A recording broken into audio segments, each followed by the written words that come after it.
আসসালামু আলাইকুম। আশা করি সবাই ভালো আছেন।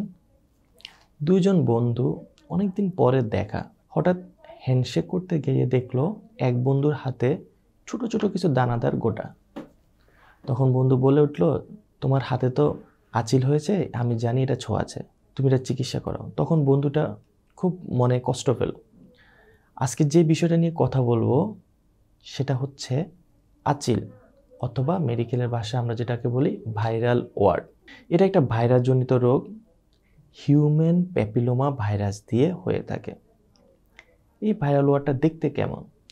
ছোট ছোট দানাদার, শক্ত এবং এর উপরিভাগটা অমসৃণ, যেটা আমরা খুব সহজে দেখে বুঝতে পারি। কাদের বেশি হয়? এটা যে কোনো বয়সে, ছেলে মেয়ে উভয়েরই হতে পারে। ছোটদেরও হতে পারে, মধ্যবয়স্কদের হতে পারে এবং বৃদ্ধ লোকদের হতে পারে। এটা কিভাবে ছড়ায়? এটা সাধারণত ছোঁয়াচে, কন্টাজিয়াস। আপনার শরীরের কোনো অংশ যদি কেটে যায়, তাহলে ওই কাটা অংশ দিয়ে ইনফেক্টেড পার্সনের কাছ থেকে আপনার শরীরে ছড়াতে পারে।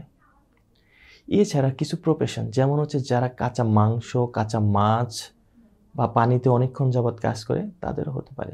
যারা কমন সুইমিং পুলে গোসল করে, কমন শাওয়ার ইউজ করে, ওইখানে যদি কোনো ইনফেক্টেড পার্সন আসে, তার কাছ থেকেও সহজে আসতে পারে। এছাড়াও এটা সেক্সুয়ালি ট্রান্সমিটেড হতে পারে। আমরা যদি এটাকে ক্লাসিফাই করি, তাহলে ব্রড হেডিংয়ে দুইটা ভাগে ভাগ করতে পারি। একটা হচ্ছে জেনিটাল ওয়ার্ড, আর একটা হচ্ছে নন জেনিটাল ওয়ার্ড। প্রথমে নন জেনিটাল ওয়ার্ডগুলো বলি। একটা হচ্ছে কমন ওয়ার্ড, এটা হাতে, পায়ে, শরীরে, মুখে, যে কোনো জায়গায় হতে পারে।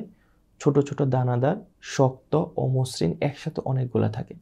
সাধারণত এটার কোনো সিমটম থাকে না, কোনো ব্যথাও থাকে না, কোনো জ্বালাপোড়া কিছুই থাকে না। সেকেন্ড যেটা ইম্পর্টেন্ট, সেটা হচ্ছে প্লান্টার ওয়ার্ড। এটা পায়ের নিচের দিকে থাকে, একটু গোলাকার, শক্ত, অমসৃণ। যেটা ইম্পর্টেন্ট সেটা হচ্ছে প্লান্টার ওয়ার্ডের ক্ষেত্রে রোগীর ব্যথার কথা বলে, বারবার ব্যথার কথা বলে।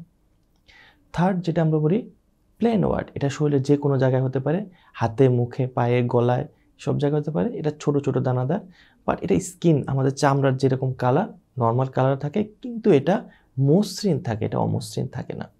এরপরে নেক্সট যেটা ইম্পর্টেন্ট সেটা হচ্ছে পেরিয়াঙ্গুয়াল ওয়ার্ড। আমাদের নখের দুই পাশে উপরিভাগে দেখা যায় একটু বড় সাইজের অমসৃণ থাকে, এবং এগুলো যদি আমাদের নেল ম্যাট্রিক্সকে ইনভলভ করে যায়, তাহলে নখটা পড়ে যেতে পারে। এছাড়া আরেকটা ইম্পর্টেন্ট হচ্ছে পাইলিফর্ম ওয়ার্ড। এটা সাধারণত ফেস এবং মাথায় হয়। এখানে কিছু ফিঙ্গার লাইক প্রজেকশন থাকে।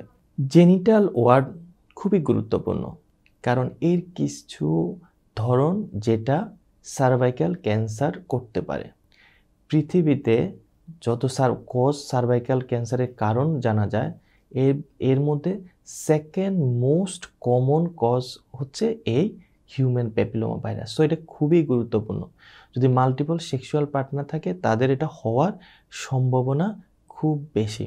যেটা আসার কথা হচ্ছে, পৃথিবীতে এখন এই হিউম্যান প্যাপিলোমা ভাইরাসের ভ্যাকসিন অ্যাভেলেবেল। আমরা যদি এটা ভ্যাকসিনটা নিয়ে থাকি, তাহলে এ থেকে আমরা সহজে পরিত্রাণ পাওয়া সম্ভব, অথবা এই রোগটা থেকে খারাপ দিকে যাওয়া যাবে না। এটা সবার মনে কোশ্চেন থাকতে পারে যে ছোট বাচ্চাদের কেন হয়। যদি ছোট বাচ্চারা সেক্সুয়াল অ্যাবিউজের শিকার হয়, অথবা যদি কোনো ইনফেক্টেড পার্সনের কন্ট্যাক্টে আসে, তাহলে ছোট বাচ্চাদেরও এটা হওয়ার সম্ভাবনা থাকে। এরপর আমরা আসবো এটা চিকিৎসা পদ্ধতি নিয়ে। এটা চিকিৎসা পদ্ধতি খুবই সহজভাবে বলতে গেলে, আমরা পেশেন্টকে কাউন্সেলিং করতে হবে, তাদের নলেজ দিতে হবে এটা কিভাবে ছড়ায় সেটা সম্পর্কে তাদেরকে একটা আইডিয়া দিতে হবে। আর সেকেন্ড মোস্ট ইম্পর্টেন্ট যেটা হচ্ছে, আমরা কিছু এর জন্য প্রসিডিউর করে থাকি। যেমন হচ্ছে আমরা ক্রায়ো সার্জারি করতে পারি, ইলেকট্রো সার্জারি করতে পারি। এই ক্ষেত্রে মোটামুটি ভাইরাল ওয়ার্ড সম্পূর্ণভাবে নির্মূল করা সম্ভব। আরেকটা ইমিউনোথেরাপি দিতে পারি। তো পরিশেষে একটা কথা বলবো, ভাইরাল ওয়ার্ড নিয়ে বা আঁচিল নিয়ে ভয়ের কোনো কারণ নেই। যদি আমরা প্রপার চিকিৎসা করতে পারি, তাহলে এটা শতভাগ নির্মূল করা সম্ভব। ধন্যবাদ।